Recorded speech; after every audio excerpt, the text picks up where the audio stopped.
আলহামদুলিল্লাহ। হাদিস শরীফের মধ্যে আসছে নিসফে শাবান, অর্থাৎ শাবান মাসের 14 তারিখ দিবাগত রাত্রে। আর আরবি মাসের নিয়ম হলো রাত্রি চলে আসে আগে। আর এই রাত সম্পর্কে হাদিস শরীফের মধ্যে অনেক ফজিলত পাওয়া যায়। তার মধ্যে যে কাজগুলো আমাদের জন্য করণীয় সেটি হলো যে এই রাসূল সাল্লাল্লাহু আলাইহি সাল্লাম হাদিস শরীফের মধ্যে বলছেন, তোমরা রাত্রে জাগরণ করো এবং দিনের বেলা রোজা রাখো।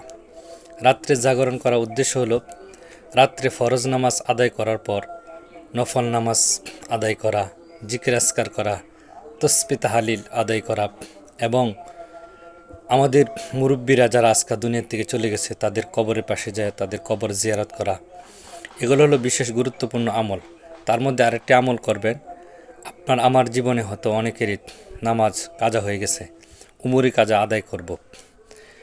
এই রাত্রিগুলোতে কান্নাকাটি করা, রুনাজারি করা, তবে বিশেষ করে এই রাত্রে ফজিলত তারার জন্যই প্রযোজ্য যারা মাগরিবের নামাজ জামাতের সহিত আদায় করে এবং ফজরের নামাজ জামাতের সহিত আদায় করা অপরিহার্য। মাগরিব পড়লাম না, ফজর পড়লাম না, এশার নামাজ পড়ে কয়েক রাকাত পড়লাম, এটা দ্বারা তেমন পরিপূর্ণতা ফায়দা অর্জিত হবে না। আশা করি এই কয়েকটি কথা দ্বারা আমরা সকলে বুঝতে পারছি, আমরা যেন এইভাবে আমরা রাত্রে আমল করতে পারি।